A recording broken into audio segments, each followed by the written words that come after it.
Hello friends, स्वागत है आप सभी का अपने चैनल एजुकेशन एसके पॉइंट में।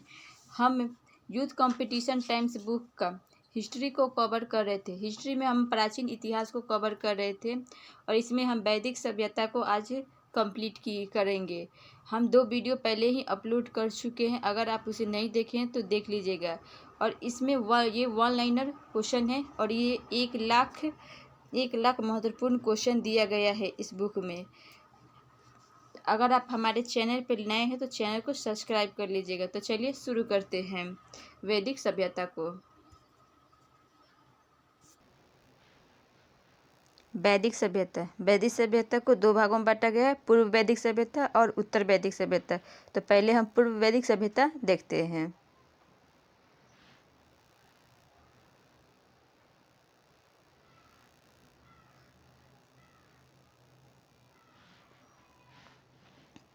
भारत में सिंधु संस्कृति के पश्चात जिस नवीन सभ्यता का विकास हुआ उसे क्या कहते हैं?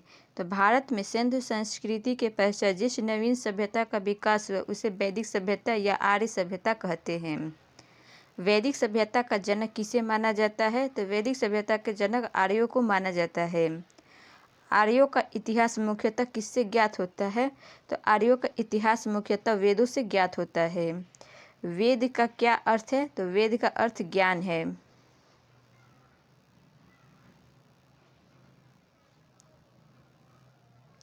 वेदों को और क्या कहा जाता है? तो वेदों को अपौरुषेय, श्रुति, ध्वनि, उच्चारित कहा जाता है। आर्य शब्द का क्या अर्थ है? तो श्रेष्ठ या कुलीन है। क्लासिकीय संस्कृति में आर्य शब्द का क्या अर्थ होता है? तो क्लासिकीय संस्कृति में आर्य शब्द का अर्थ एक उत्तम व्यक्ति होता है। भारत में आगमन के पश्चात आर्यों ने सर्वप्रथम अपना निवास स्थल कहाँ बनाया था? तो भारत में आगमन के पश्चात आर्यों ने सर्वप्रथम अपना निवास स्थल सप्त सिंधु प्रदेश को बनाया था।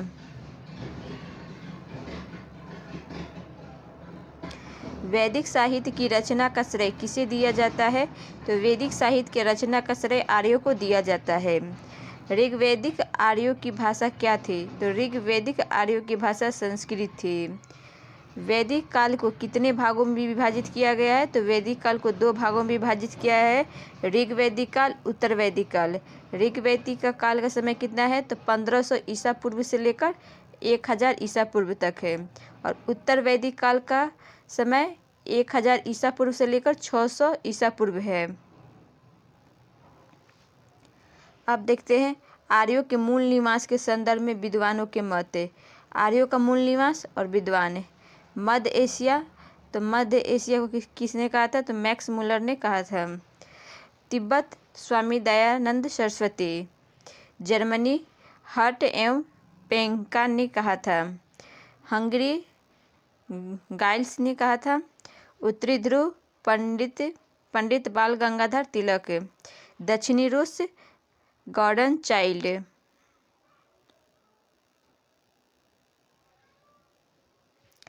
ब्राह्मसी देश पंडित गंगानाथ झा। देविका प्रदेश मुल्तान DS त्रिवेदी। सप्त सिंधु प्रदेश डॉक्टर अविनाश चंद्र ने कहा था। कश्मीर तथा हिमालय क्षेत्र LD कल ने कहा था। अब देखते हैं ऋग्वेदिक के। ऋग्वेद में संबंधित ग्रंथ 3 हैं, ब्राह्मण ग्रंथ, आरण्य और उपनिषद। ब्राह्मण ग्रंथ में कौन कौन से आते हैं? तो ऐत्रेय ब्राह्मण और कौशिकी ब्राह्मण। आरण्य में ऐत्रेय आरण्य और कौशिकी आरण्य आते हैं। उपनिषद में तो ऐत्रेय उपनिषद और कौशिकी उपनिषद होता है।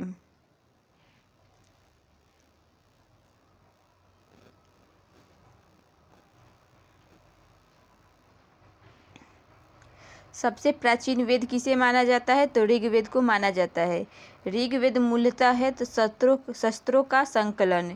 ऋग्वेद में कुल कितने मंडल है? तो 10 मंडल है। ऋग्वेद में कुल कितने सूक्त हैं? तो 1028 सूक्त हैं। ऋग्वेद के सूक्त हैं तो 1017 सूक्त साकल में और 11 सूक्त बालखिल्य में है।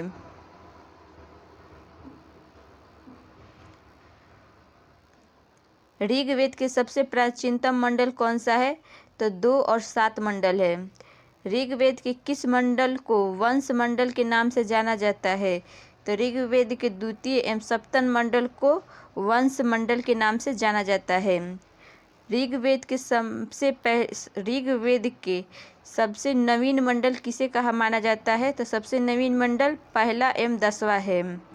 ऋग्वेद में कुल कितनी ऋचाएँ हैं? तो 10,552 ऋचाएँ हैं। और ऋग्वेद की मूल लिपि क्या है? तो ब्राह्मी लिपि है। ऋग्वेद आर्यों के पंचजनों में कौन कौन शामिल थे? तो ऋग्वेद के आर्यों के पंचजनों में यदु, द्रुह्यु, पुरु, अनु और तुर्वस शामिल थे। ऋग्वेदिक भरतों ने अधिवास किस क्षेत्र में बनाया था? तो ऋग्वेदिक भरतों ने अधिवास किस क्षेत्र में बनाया था? तो सरस्वती घाटी क्षेत्र यानी सप्त सिंधु प्रदेश को में बनाया था। ऋग्वेद के किस मंडल का प्रथम सूक्त किस देवता से प्रारंभ होता है? तो ऋग्वेद में के किस मंडल का प्रथम सूक्त किस देवता से प्रारंभ होता है? तो अग्नि देवता से प्रारंभ होता है। अब देखते हैं ऋग्वेद के मंडल और उनके रचयिता देखते हैं। ऋग्वेद के मंडल और रचयिता। प्रथम मंडल के रचयिता कौन थे? तो मधु, छमदा और मेघातिथि थे। द्वितीय मंडल तो गृत समद थे। तृतीय मंडल विश्वामित्र। चतुर्थ मंडल वामदेव। पंचम मंडल अत्रि थे। छठा तो भारद्वाज थे। सातवां मंडल तो वशिष्ठ थे। 8वां मंडल तो कर्ण एवं अंगिरस। 9वां मंडल सोम देवता और अन्य ऋषि। 10वां मंडल विमदा, सच्ची इंद्र और अन्य थे। अब उनका राजनीतिक संगठन देखते हैं। आर्यों की प्रशासनिक इकाई के क्रम में तो 5 भागों में बांटा गया था। पहले कुल परिवार का मुखिया को क्या कहा जाता था? तो गृहपति कहा जाता था। ग्राम के मुखिया को ग्रामीण, विष के मुखिया को विषपति और जन के मुखिया को जनपति और राष्ट्र के मुखिया को राजा कहा जाता था। ऋग्वेदिक काल का प्रशासनिक क्रम किस प्रकार का था? तो राजा, पुरोहित, विषपति, ग्रामीण और कुलप था।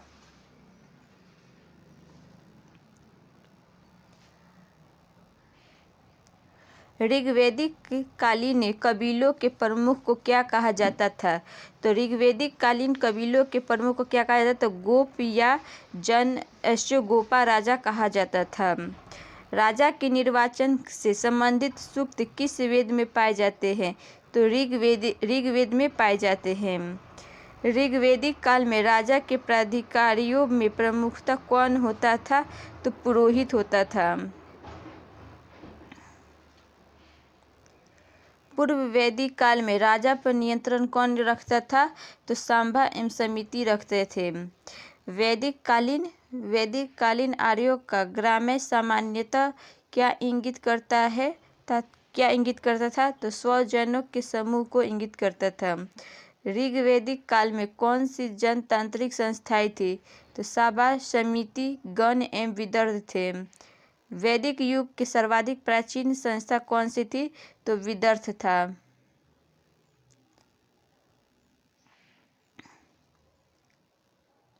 युद्ध के लिए ऋग्वेद में किस शब्द का प्रयोग किया गया है? तो युद्ध के लिए ऋग्वेद में किस शब्द का प्रयोग किया है? तो गविष्टि का प्रयोग किया गया है। ऋग्वेद कालीन सभा और समिति के संदर्भ में सही कथन है।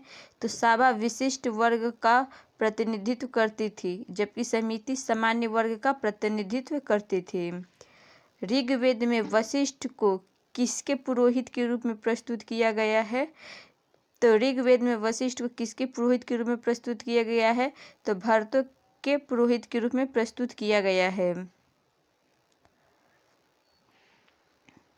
ऋग्वेद में यदुजन का युग्म किसके साथ बना हुआ दिखाई गया है? तो तुर्वस के साथ दिखाया गया है। ऋग्वेदिक काल में चारागाह पर नियंत्रण रखने वाले अधिकारी को क्या कहा जाता था? तो वाजपति कहा जाता था। ऋग्वेदिक राजा कोई प्रशासनिक तंत्र नहीं रखता था, क्योंकि ऋग्वेदिक अर्थव्यवस्था इसके लिए उपयुक्त नहीं थी।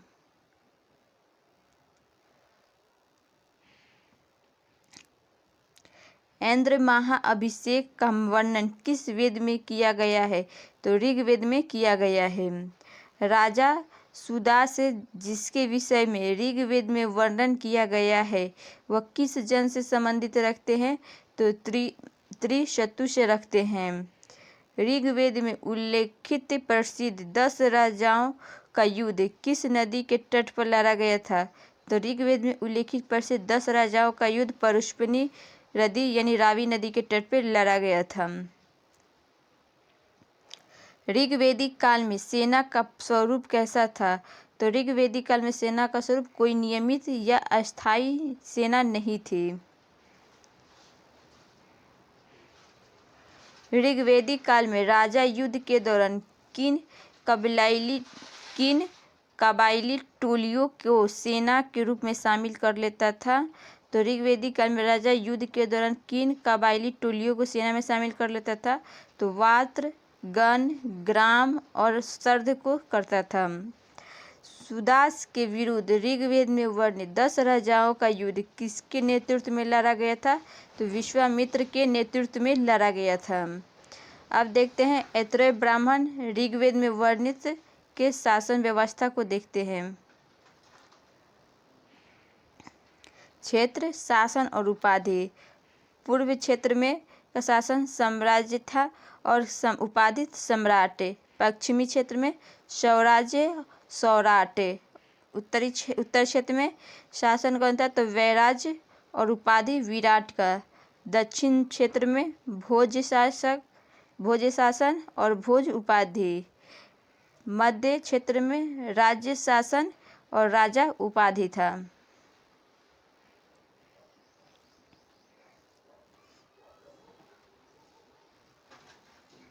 अब देखते हैं समाज, देखते हैं ऋग्वेदिक काल के। ऋग्वेदिक कालीन समाज कैसा था? तो पितृसत्तात्मक था। ऋग्वेदिक समाज का आधार होता था तो परिवार होता था। ऋग्वेदिक समाज की सबसे छोटी इकाई थी तो परिवार या कुल। ऋग्वेदिक काल में राज्य का आधार था तो कुल परिवार था।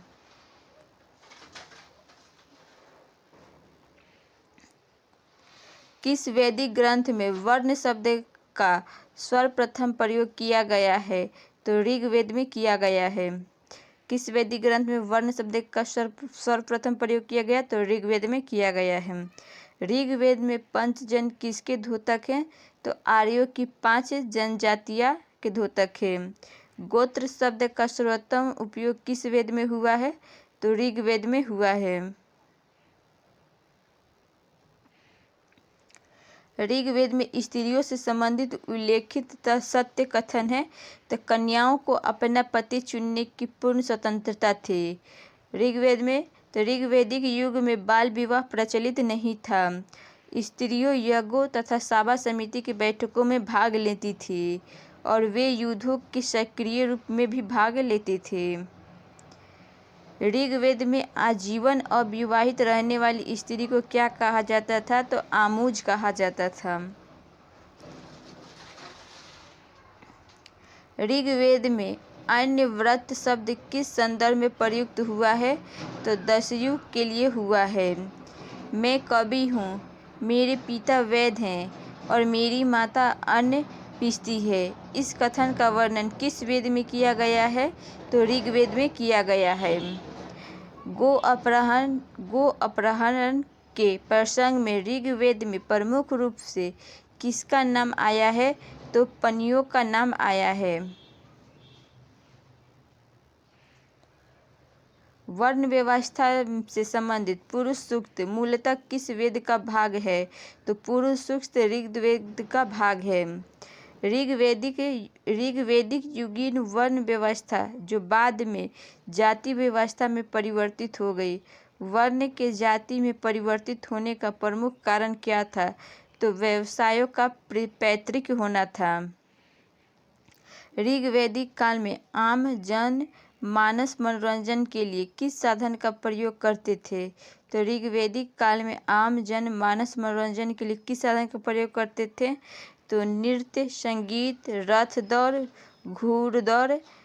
घुड़दौड़, पासा खेलना और धूत कीड़ा था।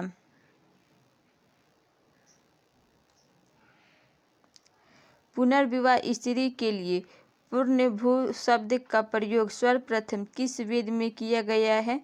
तो ऋग्वेद में किया गया है। ऋग्वेदिक कालीन विदुषी जिन्होंने वैदिक मंत्रों की रचना की वह कौन कौन थी?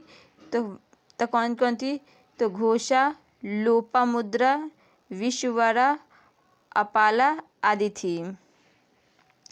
ऋग्वैदिक काल में पत्नी का महत्व किस रूप में था? तो ऋग्वैदिक काल में पत्नी का महत्व किस रूप में था? तो सभी धार्मिक और सामाजिक उत्सवों की सहभागिनी में था।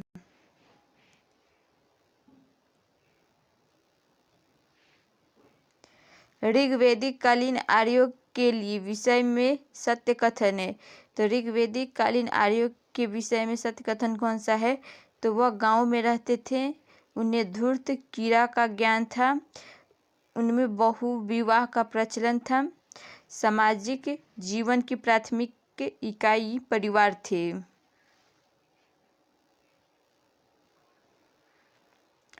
ऋग्वैदिक काल के धर्म देखते हैं। ऋग्वैदिक काल में धार्मिक कर्म कांड करने का क्या उद्देश्य था? तो भौतिक सुखों, पुत्र एवं पशु की प्राप्ति करना। ऋग्वेद में कुल कितने देवी देवताओं का वर्णन मिलता है? तो 33 देवी देवताओं को वर्णन मिलता है। ऋग्वैदिक काल में महत्वपूर्ण देवता कौन थे? तो इंद्र, अग्नि और वरुण थे। ऋग्वेद में सर्वाधिक संख्या में मंत्र किस देवता के लिए प्रयोग किए गए हैं? तो इंद्र के लिए 250 बार, तत्पश्चात अग्नि के लिए 200 बार किया गया है।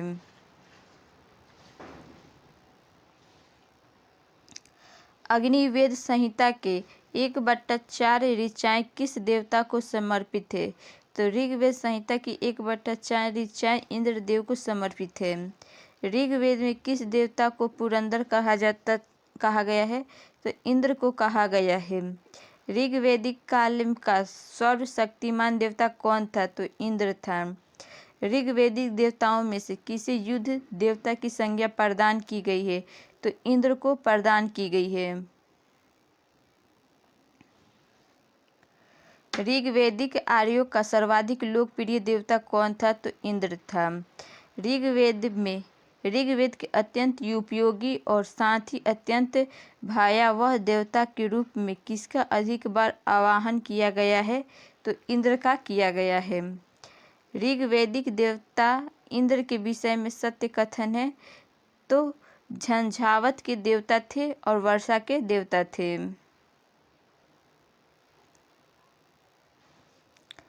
ऋग्वैदिक काल में लोग इंद्र का आवाहन किस लिए करते थे? तो भौतिक सुख एवं विजय के लिए करते थे। ऋग्वैदिक देवता इंद्र के विषय में सत्य कथन है। तो ऋग्वैदिक देवता इंद्र के विषय में सत्य कथन कौन सा है? तो उसे भोज एवं सोम रस पान प्रिय थे, वह पूरों को नष्ट करने वाला था और सर्वाधिक सुक्त उसे ही संबोधित है। ऋत सयोगोपा किस देवता को कहा जाता है? तो वरुण देवता को कहा जाता है। आत्मा के आवागमन की परिकल्पना सर्वप्रथम किस वेद में परिलक्षित होती है? तो ऋग्वेद में नासदीय सूक्त में होता है। ऋग्वेद का 9वां मंडल किस देवता को समर्पित है? तो ऋग्वेद का 9वां मंडल सोम और इस पर नामाकृत देवता को समर्पित है। ऋग्वैदिक काल में जनता मुख्यतः किस पर विश्वास करती थी? तो बलि एवं कर्म कांड पर विश्वास करती थी।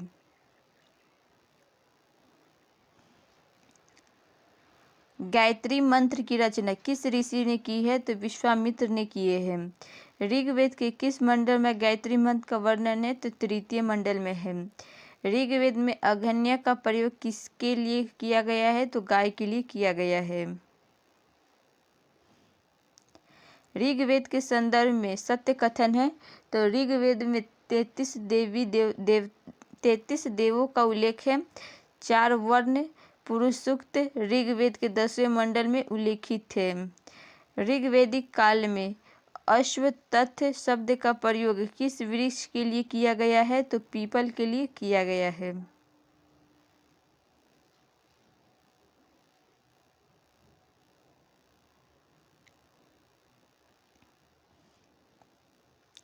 ऋग्वेद में किस देवता के संदर्भ में यह कहा गया है कि वह सशस्त्र स्तंभों वाले भवन में निवास करते थे? तो मित्र वरुण को कहा गया है। ऋग्वेद में किसके लिए वर्णन किया गया है कि उसका रथ बकरे खींचते थे? तो पूषण के लिए कहा गया है। ऋग्वेद के वंश मंडल प्रायः किस देवता के मंत्र से आरंभ होते हैं? तो अग्नि से होते हैं। ऋग्वेद का सर्वाधिक लोकप्रिय छंद कौन है? तो गायत्री मंत्र है। ऋग्वेदिक काल में धर्म का स्वरूप कैसा था? तो बहुदेववादी था। ऋग्वेदिक कालीन आर्य किस देवता से परिचित नहीं थे? तो शिव से नहीं थे। ऋग्वेदिक आर्य देवोपासना के साथ ही और उसकी पूजा करते हैं थे। तो प्रकृति की उपासना। ऋग्वेदिक काल में किन 2 देवियों का वर्णन किया गया है? तो उषा एवं अदिति का किया गया है।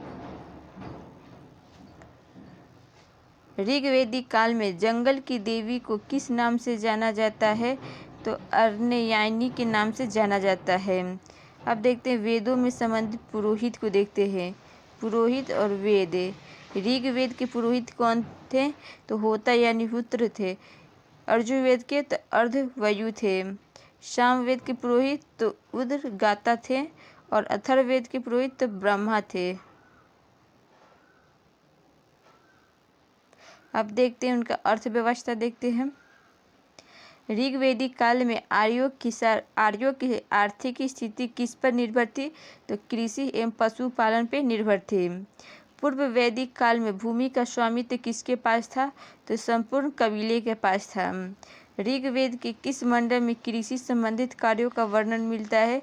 तो चतुर्थ मंडल में मिलता है। ऋग्वेद में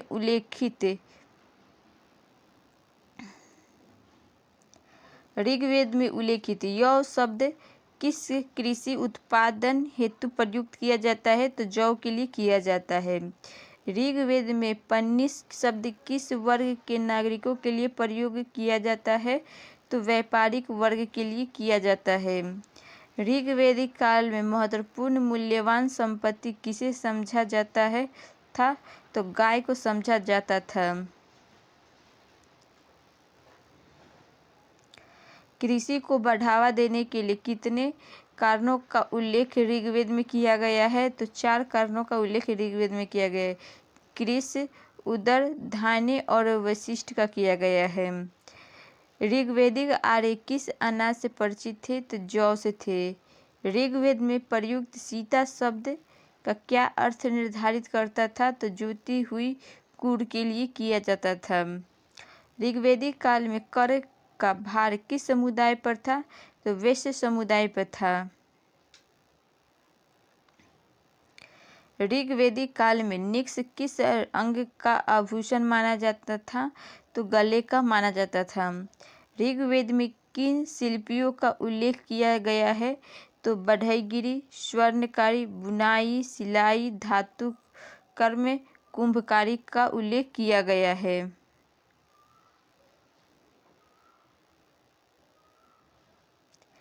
ऋग्वेद में किन पशुओं का उल्लेख मिलता है? तो गाय, भैंस, घोड़ा, हाथी, ऊंट, बैल, कुत्ता, सुअर, गधा, हिरण आदि का उल्लेख मिलता है। पूर्व वैदिक काल में कोई नियमित कर व्यवस्था नहीं थी। तो पूर्व वैदिक काल में कोई नियमित कर व्यवस्था नहीं थी क्योंकि राजा को भूमि का स्वामी नहीं समझा जाता था। ऋग्वेदिक काल में ब्याज लेने वाले सूदखोर को क्या कहा जाता था? तो ब्याज लेने वाले सूदखोर को क्या कहा जाता था? तो बैंक नाट कहा जाता था। अब कृषि संबंधित नाम देखते हैं। प्राचीन नाम और आधुनिक नाम। उर्वरक का आधुनिक नाम उपजाऊ भूमि है। वृक्क का बैल, लांगल या सिर का हल, करिश या सकृत का गोबर का खाद, सीता यानी हल की बनी नालियाँ, किवासा तो हलवाहा, औवट तो कूप या कुआं, पर्जन्य बादल।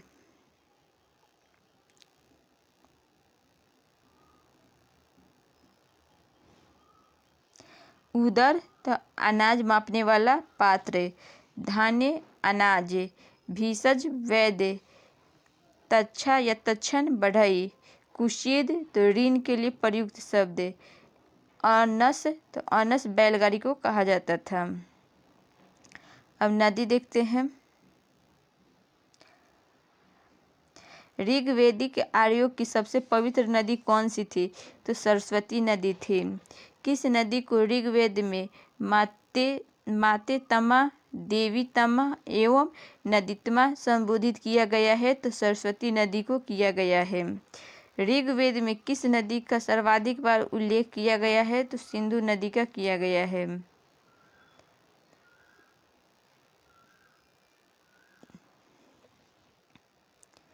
ऋग्वेद में यमुना एवं गंगा नदी का कितनी बार उल्लेख किया गया है? तो गंगा एवं यमुना कितनी बार? तो यमुना को 3 बार जबकि गंगा को 1 बार उल्लेख किया गया है। ऋग्वेद में नदी श्रुति सूक्त में किन 2 नदियों के बीच वैदिक नदी सरस्वती की स्थिति का बोध होता है? तो यमुना एवं शतुद्री के बीच का होता है।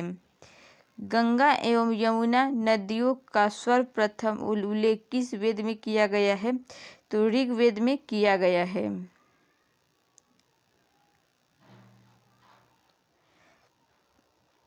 ऋग्वेद में नदी सूक्त का वर्णन किस मंडल में किया गया है? तो 10वें मंडल में किया गया है। ऋग्वेद में किस नदियों का उल्लेख अफगानिस्तान के साथ आर्यों के संबंध में सूचक है? तो कुंभा यानी काबुल, कुर्म यानी कुरम, गोमती यानी गोमल एवं सुवास्तु यानी स्वात के रूप में किया गया है।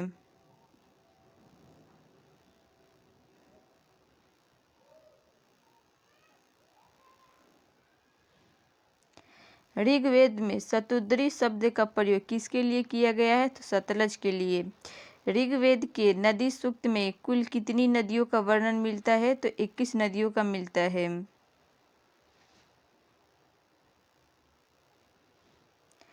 ऋग्वेद के सूक्तों के संदर्भ में सत्य कथन है तो उनमें हिमवंत और मुंजवंत का उल्लेख है। उनमें उल्लेखित अधिकांश नदियाँ यमुना एवं गंगा के पश्चिम के क्षेत्रों में बहती है। अब देखते हैं ऋग्वेदिक कालीन नदियों के आधुनिक नाम। प्राचीन नाम और आधुनिक नाम। परुष्पिनी के आधुनिक नाम को क्या कहते हैं? तो रावी, अक्षनी को चेनाब, वितिस्ता को झेलम, विपाशा ब्यास, शतुद्री को सतलज, सादानीरा को गंडक, सुषमा को सोहन, मरुद्विधा को तो मरुवर्मन कहा जाता है, सुवास्तु को तो स्वात कहा जाता है।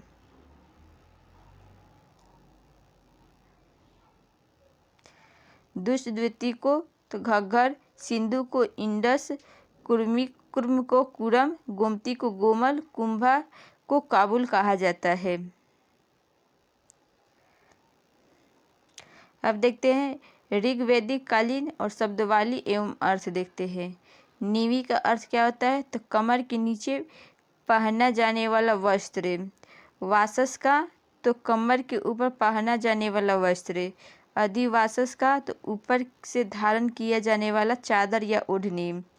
तक्षा का बढ़ई। कर्मा तो धातु कर्म करने वाले। वेकनाट तो वेकनाट के शुद्ध खोर। अरित्र का पतवार। अरित्र का नाविक। ऋग्वेद में उल्लेख देखते हैं। पिता का उल्लेख कितनी बार हुआ है ऋग्वेद में? तो 335 बार। जन का उल्लेख 275 बार। इंद्र का 250 बार। माता का 234 बार। अग्नि का 200 बार। घोड़ा का 215 बार उल्लेख हुआ है। गाय का उल्लेख 176 बार हुआ है। विष का उल्लेख 170 बार हुआ है। सोम का उल्लेख 114 बार हुआ है। विदर्भ का उल्लेख 122 बार हुआ है।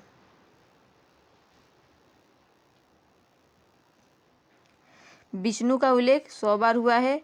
ब्रज गोशाल का 45 बार, कृषि का 33 बार उल्लेख हुआ है। आर्य का 36 बार हुआ है। गण का 46 बार, वरुण का 30 बार, राष्ट्र का 10 बार, समिति का 9 बार, सभा का 8 बार,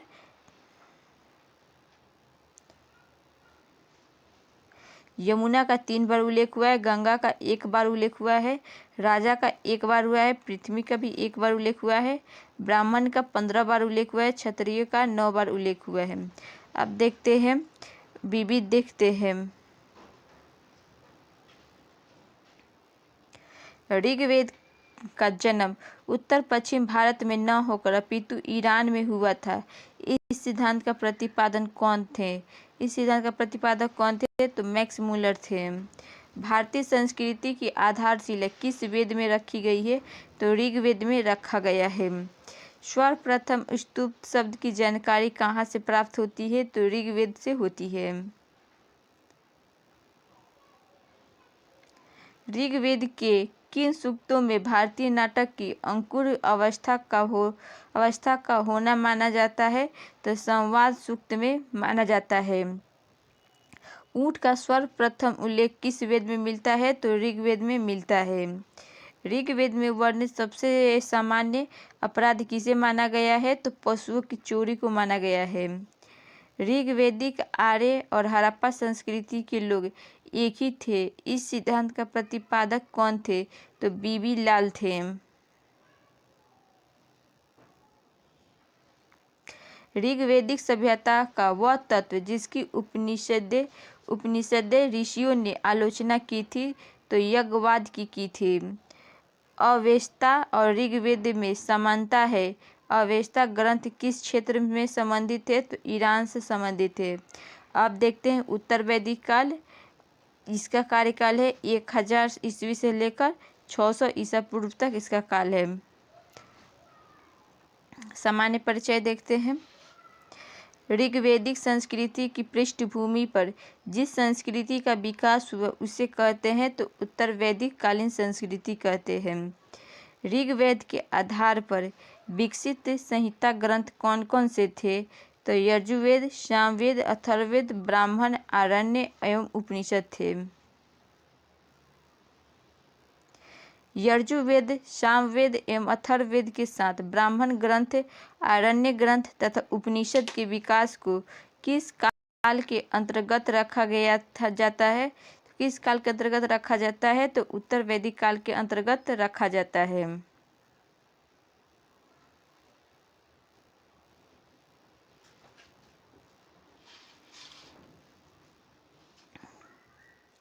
उत्तर वैदिक काल में वैदिक सभ्यता को प्रसार सप्त सिंधु से आगे बढ़कर कहाँ तक हो गया था? तो गंगा यमुना दोआब के दक्षिणी भाग तक हो गया था। शतपथ ब्राह्मण से ज्ञात होता है कि उत्तर वैदिक काल में वैदिक सभ्यता का प्रसार हुआ था, तो पूर्व में गंडक नदी तक हुआ था। उत्तर वैदिक काल में किस प्रकार के मृद भांडों का प्रयोग किया जाता था? तो चित्रित धूसर मृद भांड का प्रयोग किया जाता था।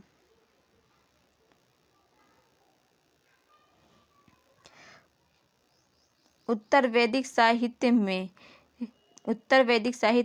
त्रिकुद, क्रोंच, मेनाक पर्वतों का उल्लेख मिलता है जो पड़ते हैं पूर्वी हिमालय में। अथर्ववेद में मगध के निवासियों को क्या कहा गया है? तो वार्ते कहा गया है। अब देखते हैं राजनीतिक संगठन। राष्ट्र राज्य का उद्भव किस काल में हुआ था? तो उत्तर वैदिक काल में हुआ था। राजा की देवीय उत्पत्ति का सिद्धांत सर्वप्रथम कहाँ दिखाई पड़ता है? तो उत्तर वैदिक काल ऐत्रेय ब्राह्मण में दिखाई देता है। उत्तर वैदिक काल में राजतंत्रात्मक शासन व्यवस्था किस पर आधारित थी? तो वंशानुगत राजतंत्र पर आधारित था। उत्तर वैदिक काल में राजा क्या उपाधि धारण करने लगे थे? तो सम्राट, एकराट और अधिराज की उपाधि धारण करने लगे थे। उत्तर वैदिक काल में राजा अपनी शक्ति विस्तार हेतु किन यज्ञों का आयोजन करता था? तो राजसूय, अश्वमेध और वाजपेय का करता था। उत्तर वैदिक काल में किन दो प्रांतीय प्राधिकारियों के नाम मिलते हैं? तो अष्टपति एवं सतपति का मिलता है।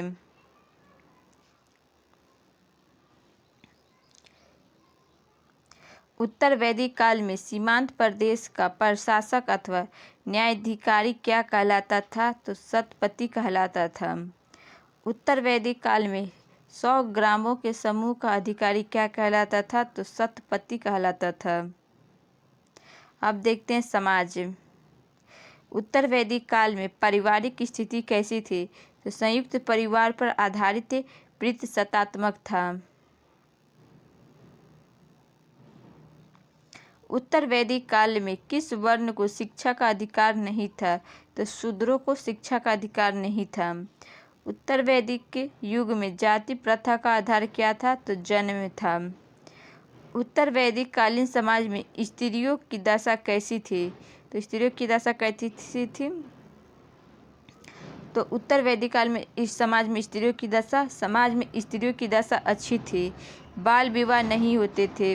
बहु विवाह तथा विधवा विवाह प्रचलित थे। स्त्रियों को पर्याप्त शिक्षा दी जाती थी तथा वे उत्सव एवं धार्मिक समारोहों में भी भाग ले सकती थे।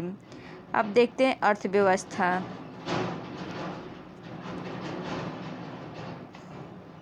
उत्तर वैदिक काल में आर्यों की आर्थिक स्थिति किस पर निर्भर थी? तो कृषि एवं पशुपालन पे थी। उत्तर वैदिक काल में लोग किन फसलों का उत्पादन करते थे? तो जौ, चावल, मूंग, उड़द, तिल एवं गेहूं का उपयोग करते थे, उत्पादन पहले करते थे।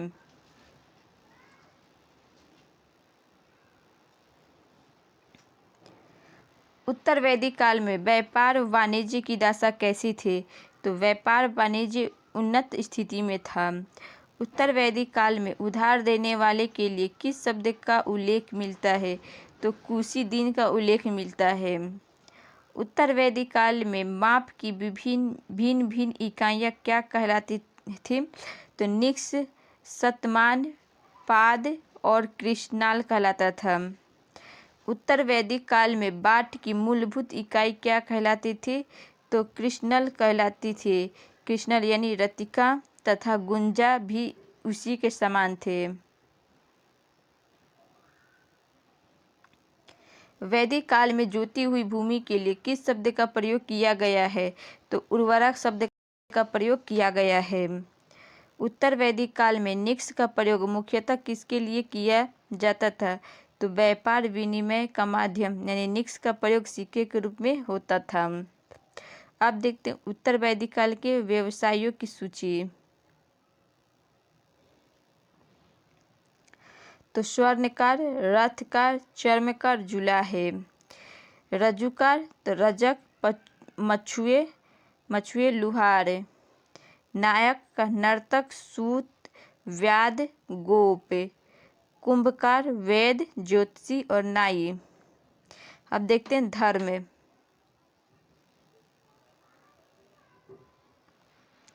वैदिक काल में देवताओं के पुरोहित किसे माना जाता था? तो वैदिक काल में देवताओं को पुरोहित को किसे माना जाता था? तो बृहस्पति को माना जाता था। वैदिक धर्म के विषय में सत्य कथन है। तो सत्य कथन कौन सा है? तो वैदिक मंत्र विविध देवों का श्रुति गान करते हैं और साथ ही विश्व देवा के रूप में संयुक्त है। सत्य एक है और ऋषि उसे विविध नामों से अभिहित करते हैं। वैदिक ऋषि प्राकृतिक शक्तियों का मानवीकरण करते प्रतीत होते हैं। उत्तर वैदिक काल में किन देवताओं का महत्व बढ़ गया था? तो प्रजापति, विष्णु एवं रुद्र शिव का महत्व बढ़ गया था। अब देखते हैं अर्जुवेद। अर्जुवेद का आधार क्या है? तो स्रोत एवं कर्मकांड है। अर्जुवेद में यजुर शब्द का क्या अर्थ है? तो बलिदान है। अर्जुवेद में किस शैली में लिखा गया है? तो किस शैली में लिखा गया है? तो गद्य एवं पद दोनों में लिखा गया है। अर्जुवेद की कितनी शाखाएं हैं? तो अर्जुवेद की कितनी शाखाएं हैं? तो कृष्ण अर्जुवेद जो गद्य और पद दोनों में है, शुक्ल अर्जुवेद जो केवल पद में है। अर्जुवेद के कर्म कांडों को संपन्न कराने वाले पुरोहित को क्या कहते हैं? तो अर्धवयु कहते हैं। अर्जुवेद का अंतिम भाग है, तो अर्जुवेद का अंतिम भाग क्या है? तो ईशोपनिषद है। ईशोपनिषद में क्या वर्णित है? तो आध्यात्मिक चिंतन वर्णित है।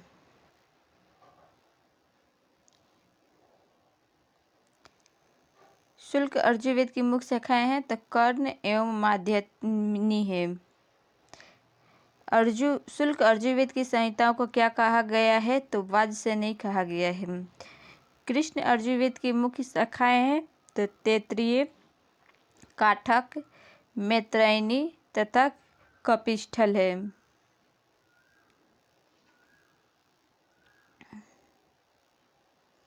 अर्जुवेद से संबंधित ग्रंथ देखते हैं, तो 3 ग्रंथ हैं, ब्राह्मण ग्रंथ, आरण्य और उपनिषद ग्रंथ। ब्राह्मण ग्रंथ में कौन है? तो तैत्तिरीय ब्राह्मण, शतपथ ब्राह्मण। आरण्य ग्रंथ में तो तैत्तिरीय आरण्य, शतपथ आरण्य। उपनिषद में तैत्तिरीय उपनिषद, बृहदारण्यक उपनिषद, ईशोप उपनिषद, मैत्रेयी उपनिषद, कठोप उपनिषद है और श्वेताश्वर उपनिषद है। शतपथ ब्राह्मण किस वेद का ब्राह्मण ग्रंथ है? तो शुल्क अर्जुवेद का है।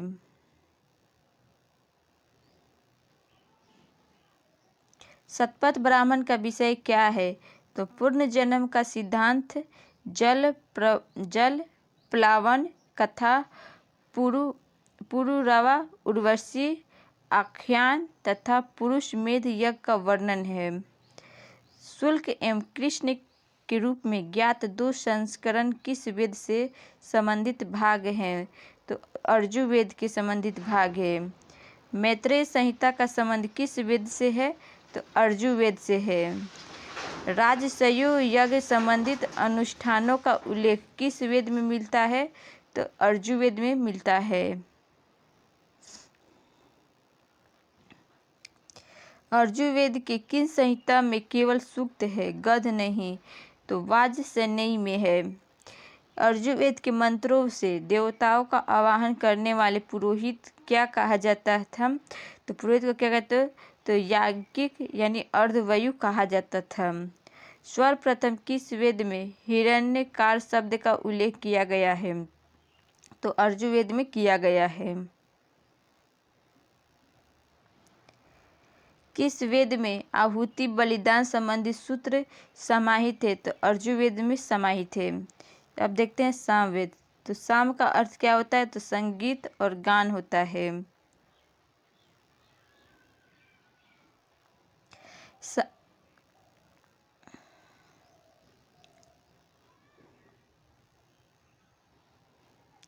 सामवेद में किस विषय के संदर्भ में मंत्रों का संग्रह है?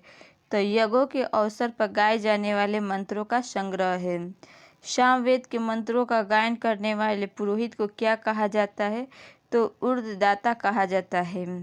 सामवेद में कुल कितनी ऋचाएं हैं? तो 1875 ऋचाएं हैं। सामवेद की प्रमुख शाखाएं हैं, तो कौथुमी, रामायणी एवं जैमिनीय है। सामवेद के ब्राह्मण हैं, तो सामवेद में कौन से ब्राह्मण हैं? तो तांडेय ब्राह्मण यानी महाब्राह्मण, षष्ठविश ब्राह्मण, अद्भुत ब्राह्मण, जैमिनीय ब्राह्मण। सामवेद के आरण्य हैं, तो छांदोग्य आरण्य और जैमिनीय आरण्य है। सामवेद के उपनिषद देखते हैं। सामवेद के उपनिषद को 2 भाग में बांटा गया है, छांदोग्य उपनिषद और जैमिनीय उपनिषद। छांदोग्य उपनिषद सबसे प्राचीन उपनिषद है।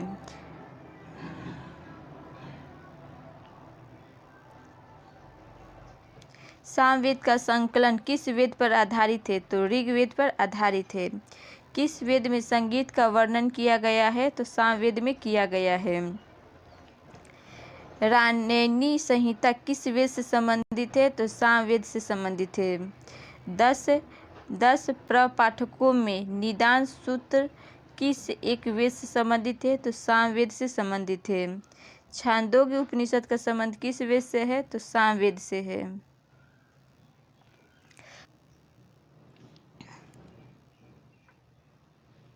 अथर्ववेद का नाम किस ऋषि के नाम पे पड़ा है? तो अथर्वा ऋषि के नाम पे पड़ा है।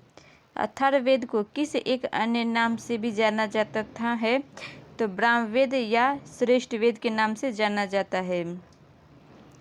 अथर्ववेद में कुल कितने अध्याय हैं? तो 20 अध्याय हैं। अथर्ववेद में सूक्तों एवं मंत्रों की कुल कितनी संख्या है? तो 731 सूक्त हैं और 5967 मंत्र हैं।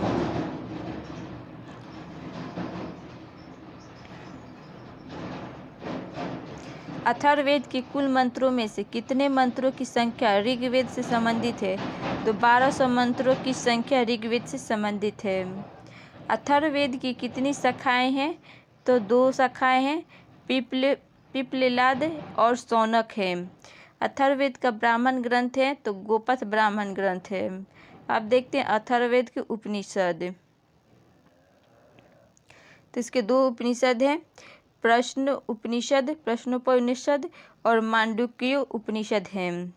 अथर्ववेद का विषय क्या है? तो इसमें सामान्य मनुष्य के विचारों, विश्वासों तथा अंधविश्वासों तथा जादू टोना का विवरण मिलता है।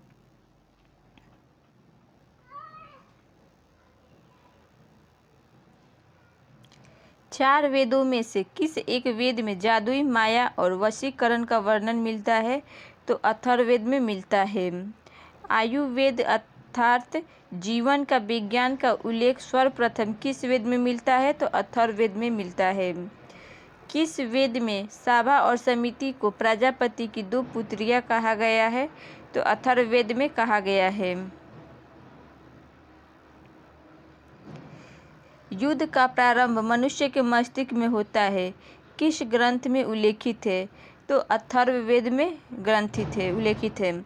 अथर्ववेद में वर्णित प्रथम कृषि वैज्ञानिक कौन सा था? तो पृथ्वीव्य था। अयोध्या का सर्वप्रथम उल्लेख किस वेद में मिलता है? तो अथर्ववेद में मिलता है।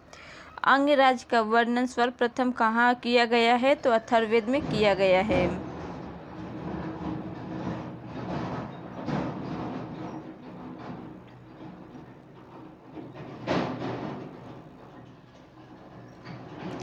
किस वेद में बीमारियों के उपचार संबंधी विषयों का वर्णन किया गया है? तो अथर्ववेद में किया गया है। इतिहास शब्द का उल्लेख किस वेद में किया गया है? तो अथर्ववेद में किया गया है। वैदिक काल में सर्वप्रथम गोत्र शब्द का प्रयोग कुल के अर्थ में प्रयोग किस वेद में किया गया है? तो अथर्ववेद में किया गया है। राजा परीक्षित का वर्णन सर्वप्रथम कहाँ हुआ है? तो अथर्ववेद में हुआ है। औषधि वनस्पतियों के विषय में सूचना किस वेद में मिलती है? तो अथर्ववेद में मिलता है। अब देखते हैं ब्राह्मण ग्रंथ। ब्राह्मण ग्रंथ मुख्यतः किसके भाग हैं? तो वेदों के भाग हैं। ब्राह्मण ग्रंथ किस शैली में रचित किए गए हैं? तो गद्य में किए गए हैं। ब्राह्मण ग्रंथ के विषय मूलतः क्या है? तो यह कराने वाले के निर्देशन के लिए इसमें कर्मकांड एवं अनुष्ठानों का विशद वर्णन है। 800 से 600 ईसा पूर्व का काल किस युग से संबंधित है? तो ब्राह्मण युग से संबंधित है। ऋग्वेद में संबंधित ब्राह्मण ग्रंथ है तो ऐतरेय ब्राह्मण ग्रंथ है। गोपथ ब्राह्मण किस वेद से संबंधित है? तो अथर्ववेद से संबंधित है। शतपथ ब्राह्मण में उल्लेखित राजा विदेह माधव से संबंधित ऋषि कौन थे? तो ऋषि गौतम राहु गण थे। राजतत्व के दैवीय उत्पत्ति के सिद्धांत का सर्वप्रथम उल्लेख किस ब्राह्मण ग्रंथ में किया गया है? तो ऐतरेय ब्राह्मण में किया गया है। राजा के लिए एकराट शब्द का प्रयोग सर्वप्रथम किस ब्राह्मण ग्रंथ में किया गया है? तो ऐतरेय ब्राह्मण में किया गया है।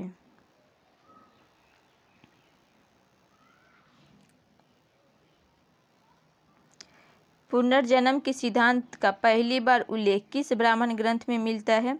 तो शतपथ ब्राह्मण में मिलता है। किस ब्राह्मण ग्रंथ में पत्नी को पति की अर्धांगिनी कहा गया है? तो शतपथ ब्राह्मण में कहा गया है।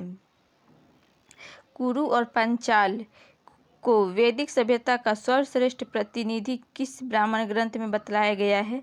तो शतपथ ब्राह्मण ग्रंथ में बतलाया गया है।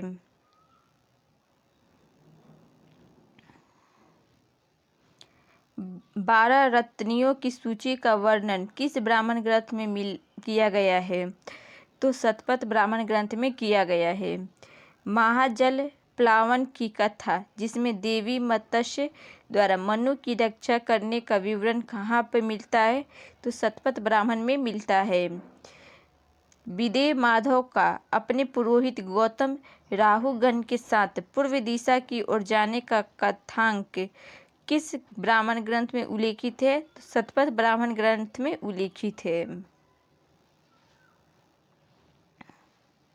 समुद्र प्रयत्न पृथ्वी के शासक को एकराट किस ब्राह्मण ग्रंथ में कहा गया है? तो ऐतरेय ब्राह्मण ग्रंथ में कहा गया है। शतपथ ब्राह्मण में किस विषय के संदर्भ में विस्तार से वर्णन किया गया है? तो धार्मिक कर्मकांड का किया गया है। शतपथ ब्राह्मण का संबंध किस वेद से है? तो अर्जुवेद से है।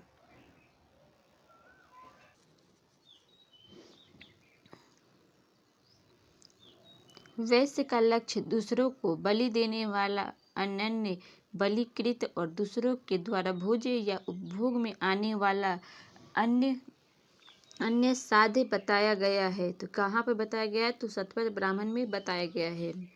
कौशिकी ब्राह्मण किस संहिता का ब्राह्मण ग्रंथ है? तो ऋग्वेद का ब्राह्मण ग्रंथ है।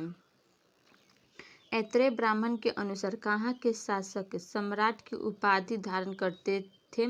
तो प्राचार्य के करते थे। रेवा नर्मदा नदी का उल्लेख कहाँ पे मिलता है? तो शतपथ ब्राह्मण में मिलता है। किस ब्राह्मण ग्रंथ को उसकी विशालतम के कारण महाब्राह्मण भी कहा जाता है? तो तांडेय ब्राह्मण को कहा जाता है। किस ब्राह्मण ग्रंथ को अद्भुत ब्राह्मण भी कहा गया है? तो षष्ठ विश्व ब्राह्मण को कहा गया है।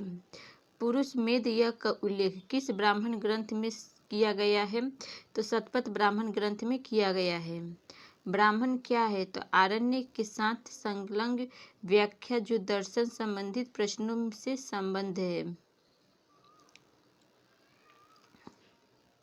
ब्राह्मण राजा पर आश्रित है एवं उसके पार्श्व के नीचे की ओर पीठासीन है, परंतु वह राजा से श्रेष्ठ है। यह उल्लेख किस ग्रंथ में किया गया है? तो ऐतरेय ब्राह्मण में किया गया है।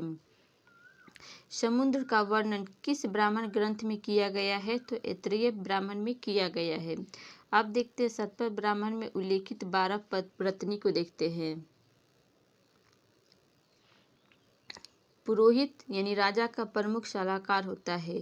सेनानी सेना का प्रमुख, ग्रामणी ग्राम का मुखिया, महर्षि मुख्य रानी या पटरानी, सूत रथ सेना का नायक, संग्रहिता कोषाध्यक्ष, भागधुक तो कर संग्रहकर्ता यानी अर्थ मंत्री होता है।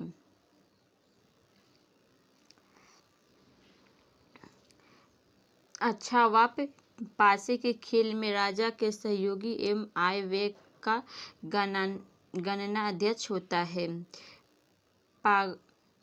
पालागन तो विदूषक होता है।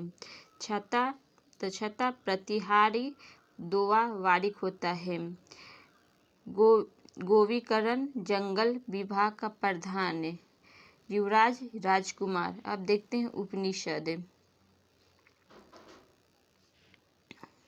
उपनिषद का शाब्दिक अर्थ क्या होता है? तो समीप बैठना होता है। उपनिषद शब्दों के अंतिम भाग में होते हैं, इसलिए इन्हें कहा जाता है तो वेदांत कहा जाता है। उपनिषदों की विषय वस्तु क्या है? तो सत्य की खोज है।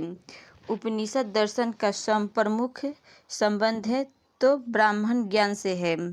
उपनिषदों की कुल कितनी संख्या है तो 108 है। 108 उपनिषदों में से कितने उपनिषदों को विशेष महत्व प्राप्त है तो 12 उपनिषदों को प्राप्त है।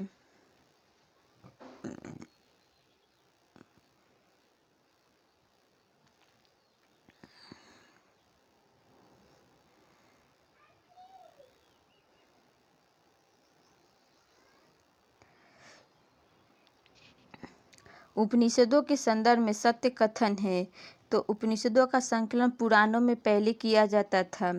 उपनिषद पुनर्जन्म में विश्वास रखते थे। उपनिषद में शिक्षाप्रद कथाओं का वार्तालापों का समावेश है। ब्रह्म का आविर्भाव एक परम सत्ता के रूप में कब हुआ तो उपनिषद काल में हुआ।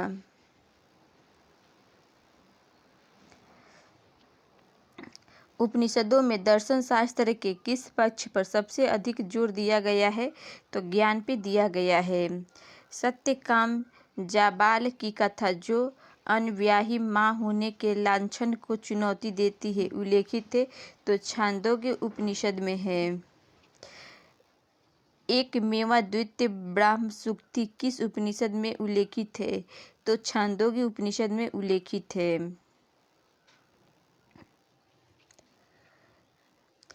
उद्दालक आरुणि और उसके पुत्र श्वेतकेतु के बीच ब्रह्म एवं आत्मा की अभिन्नता के विषय में प्रसिद्ध वार्तालाप का वर्णन किस उपनिषद में मिलता है तो छांदोग्य उपनिषद में मिलता है।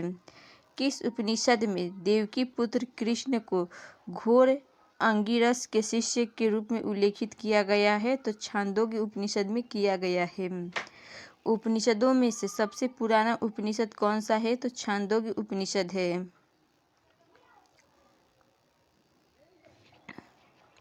किस ग्रंथ को इतिहास पुराण का पंचम वेद कहा गया है तो छांदोग्य उपनिषद को कहा गया है। मोक्ष शब्द की सर्वप्रथम चर्चा किस उपनिषद में की गई है तो श्वेताश्वर उपनिषद में किया गया है। किस उपनिषद का शाब्दिक अर्थ सफेद घोड़ा होता है तो श्वेताश्वर उपनिषद का होता है। कौन सा उपनिषद रुद्र देवता को समर्पित है तो श्वेताश्वर उपनिषद है। तमसो माँ ज्योतिर्गमय शब्द का वर्णन किस उपनिषद में किया गया है तो बृहदारण्यक उपनिषद में किया गया है। याज्ञवल्क्य एवं मैत्रेय के दार्शनिक संवाद किस उपनिषद में वर्णित है तो बृहदारण्यक उपनिषद में वर्णित है। जनक और याज्ञवल्क्य कथानक का वर्णन किस उपनिषद में मिलता है तो बृहदारण्यक उपनिषद में मिलता है। कौन सा उपनिषद गद्य में लिखा गया है तो बृहदारण्यक उपनिषद को लिखा गया है। बृहदारण्यक उपनिषद में अजातशत्रु को कहाँ का राजा बताया गया है तो काशी का बताया गया है। कौन सा उपनिषद सबसे बड़ा है तो बृहदारण्यक उपनिषद सबसे बड़ा है। सत्यमेव जयते शब्द किस उपनिषद से लिया गया है तो मुंडको उपनिषद से लिया गया है। किस उपनिषद में यज्ञ की तुलना टूटी फूटी नौका से की गई है तो मुंडक उपनिषद को किया गया है। उपनिषदों में सबसे छोटा उपनिषद कौन सा है तो मांडूक्य उपनिषद है। अध्यात्मक ज्ञान के विषय में नचिकेता और यम का संवाद किस उपनिषद में प्राप्त होता है तो कठोप उपनिषद में प्राप्त होता है।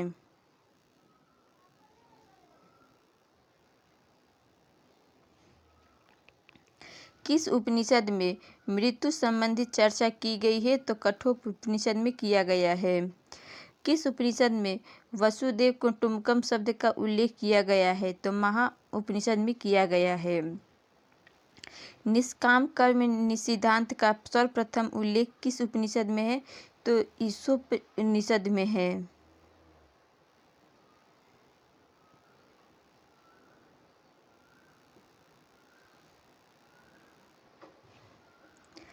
किस उपनिषद में ऋषि पिप्पलाद और 6 ऋषियों का संवाद संकलित है।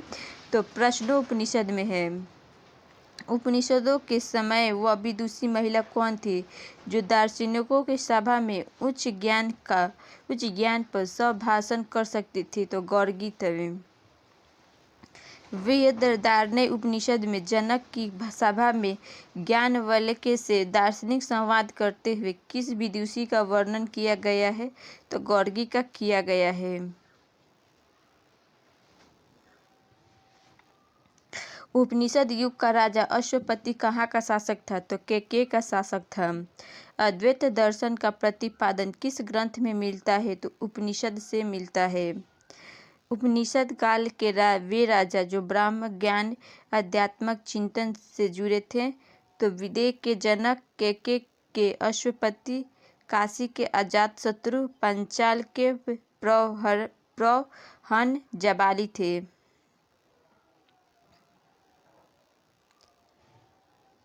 उपनिषदों के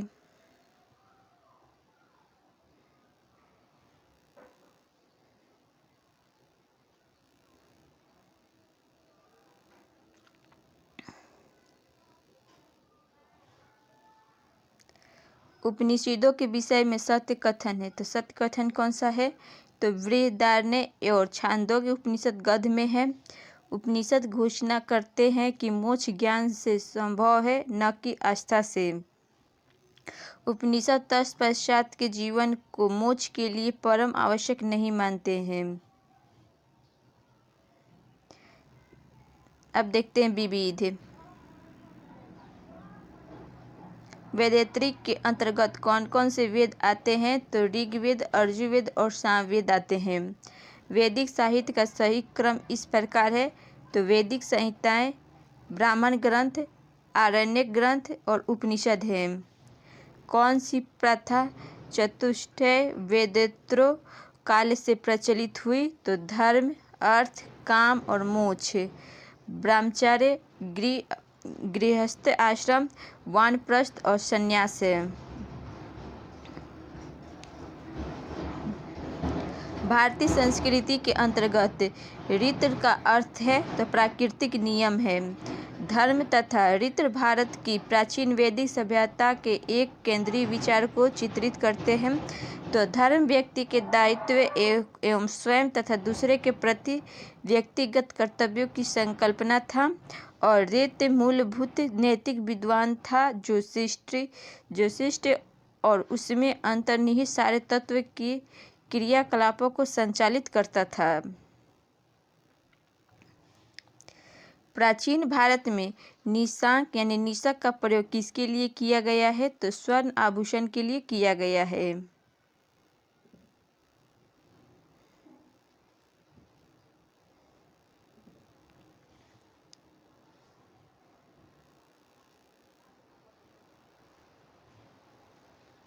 एशिया माइनर स्थित बोगजकोई से 14वीं शताब्दी ईसा पूर्व के अभिलेख में किन ऋग्वैदिक कालीन देवताओं का विवरण प्राप्त हुआ है? तो इंद्र, मित्र, वरुण और नासत्य का हुआ है। बोगजकोई नामक स्थान क्यों महत्वपूर्ण है? तो यहाँ से प्राप्त अभिलेखों में वैदिक देवताओं और देवियों का नामोल्लेख प्राप्त हुआ है। कौन सा अभिलेख ईरान से भारत में आर्यों के आने की सूचना देता है? तो बोगजकोई अभिलेख देता है।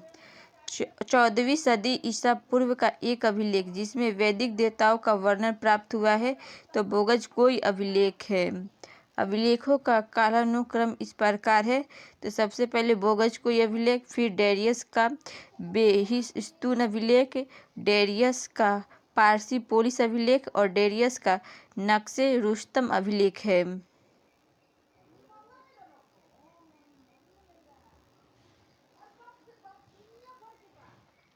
हिंदू पौराणिक कथा के अनुसार समुद्र मंथन हेतु किस सर्प के समय को रस्सी के रूप में प्रस्तुत किया गया था? तो वासुकी को किया गया था।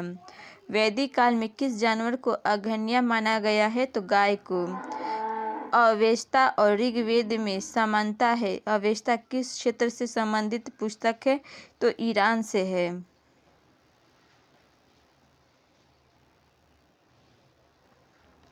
जीविकोपार्जन हेतु वेद वेदांग पढ़ने वाले अध्यापक को क्या कहा जाता है? तो उपाध्याय कहा जाता है। सुश्रुत संहिता का मूल पाठ वस्तुतः किससे संबंधित है? तो शल्य चिकित्सा से संबंधित है। वाग्भट की अष्टांग हृदय पुस्तक किस विषय से संबंधित है? तो आयुर्वेद से संबंधित है।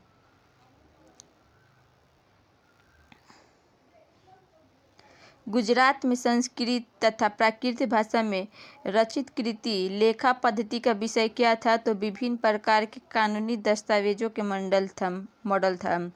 पुराणों की रचना किसने की है? तो लोमहर्ष ऋषि तथा उनके पुत्र उग्रश्रवा ने किया है। पुराणों की संख्या कुल कितनी है? तो 18 है। किस पुराण को उनके रचनाकारों ने पुरातन इतिहास कहा है? तो मत्स्य एवं वायु पुराण को। सर्ग प्रतिसर्ग वंश मनवंतर और वंशानुचरित किसके संकेतक है? तो पुराणों के हैं। श्रीमद् भगवद गीता मूलतः किस भाषा में लिखी गई है? तो संस्कृत भाषा में लिखा गया है। महाभारत मूलतः किस रूप में जानी जाती थी? तो जय संहिता के रूप में जानी जाती थी।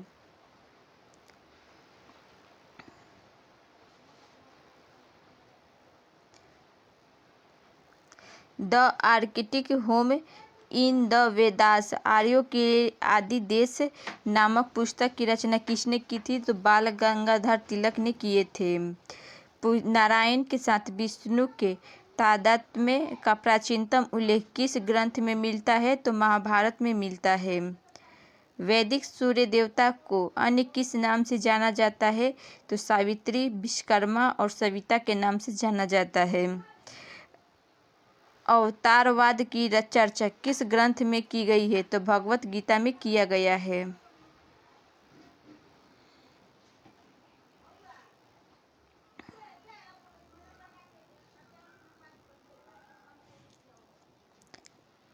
भारोपीय भाषा का प्राचीनतम अभिलेखीय प्रमाण कहाँ से प्राप्त हुआ है? तो इराक से। भारत के किस स्थान से भोजपत्र भारत की बहुप्रचलित लेखन सामग्री का प्राचीनतम साक्ष्य पाया गया है? तो श्रृंगवेरपुर से पाया गया है। कौन से ग्रंथ प्रस्थान त्रयी के अंतर्गत आते हैं? तो भगवद गीता, उपनिषद और ब्रह्मसूत्र है।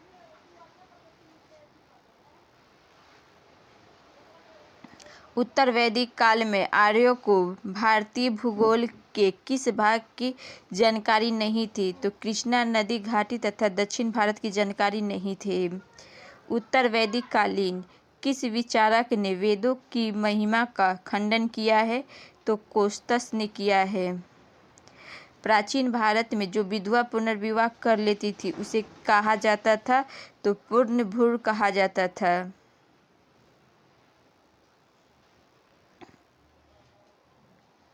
वेदांग ज्योतिषी की रचना किसने की है?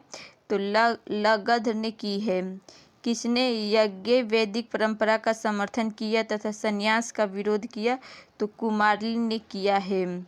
कौन सा वैदिक देवता अवेस्ता के देवता अहुर मजदा से सादृश्य रखता है? तो वरुण देवता है।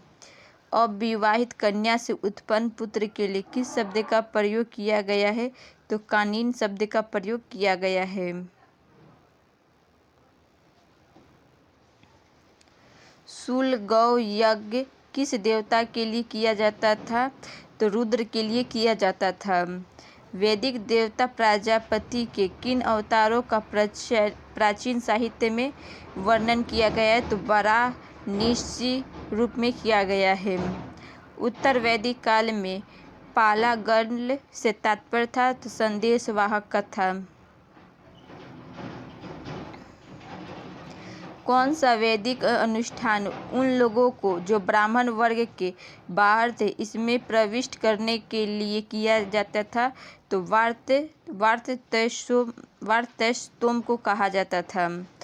शाहजी की ढेरी के स्तूप में प्राप्त पुरावशेष धातु मंजूषा में किनके साथ बुद्ध की आसनस्थ आकृतियां हैं? तो ब्राह्मण और इंद्र की है।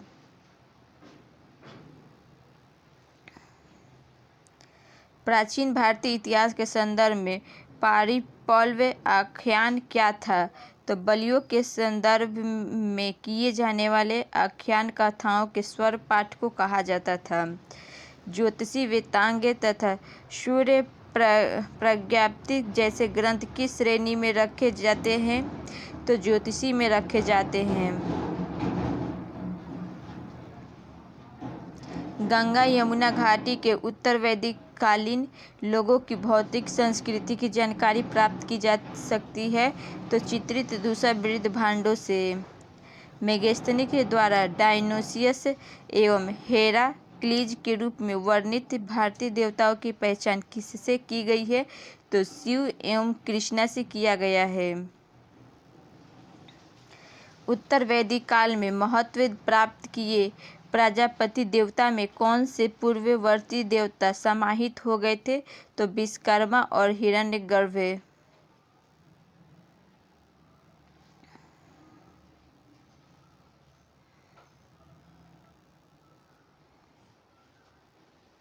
सूर्य ने यम से कहा, यम ने हरि से कहा। इस कथन का उल्लेख किस ग्रंथ में मिलता है? तो विष्णु पुराण में मिलता है। कौन एक भागवत धर्म का सबसे महत्वपूर्ण लक्षण माना जाता था? तो निजी देवता के प्रति भक्ति पर जोर। किस धर्म में यक्ष एवं यक्षिणियों की पूजा में विश्वास किया जाता था? तो ब्राह्मण धर्म, बौद्ध धर्म और जैन धर्म में किया जाता था। प्राचीन भारतीय धर्म ग्रंथों में किसके साथ कृष्ण के विरोध का उल्लेख मिलता है? तो इंद्र का मिलता है। वैदिक ग्रंथों में ऊसर भूमि का व्यंजक शब्द है तो खील है। चित्रित धूसर पात्र संस्कृतियों से उत्तर वैदिक कालीन ग्रंथों में प्रतिबंधित जीवन की पहचान करने के कौन से कारण है? तो दोनों के भौतिक एवं संस्कृति में समानता है। वैदिक देवता वरुण के बारे में सत्य कथन है तो वे नैतिक व्यवस्था के संरक्षक थे। वे पापियों को दंड देते थे। वैदिक देवताओं का मंत्रों से अलग कोई अस्तित्व नहीं है। यह मत किस दर्शन में व्यक्त किया गया है? तो मीमांसा दर्शन में किया गया है। वैदिक कालीन पर्वत मुंजवंत किस देवता का निवास स्थान माना जाता था? तो सोम देवता का। ऋग्वैदिक आर्यों और हड़प्पा संस्कृतियों के लोग एक ही थे। वे सिद्धांत का प्रतिपादन कौन थे? तो इस सिद्धांत का प्रतिपादन बीवी लाल थे। विष्णु का तमिल में क्या नाम था? तो तिरुमल था। जाति प्रथा सर्वप्रथम कब से जटिल होती हुई दिखाई देती है? तो उत्तर वैदिक युग से। मैक्स मूलर नामक विद्वान किसके लिए प्रसिद्ध है? तो वेदों के अध्ययन के लिए। वैदिक युग में माना यानी मन का प्रयोग किसके लिए किया जाता था? तो वजन के लिए, तौल के लिए। किस कारण से गणसंघ क्षेत्रों को वैदिकोत्तर काल में मलेच्छ देश के रूप में इंगित किया गया है? तो वैदिक कर्मकांडों से विमुखता के कारण। वर्ण संकर की संकल्पना सबसे पहले कब दिखाई पड़ती है? तो धर्मसूत्रों में। भारतीय जाति व्यवस्था अपने श्रेष्ठ क्लासिकल स्वरूप में मानी जाती है तो कार्यों की विभाजन से। पूर्व वैदिक काल से उत्तर वैदिक काल के राजस्व गठन के मुख्य रूप से क्या परिवर्तन हुआ है? तो राज्य के संगठन का आधार कुल न रहकर भूमि विस्तार हो गया है। वैदिक धर्म एवं संस्कृति का प्रमाण चिन्ह था तो यज्ञ है।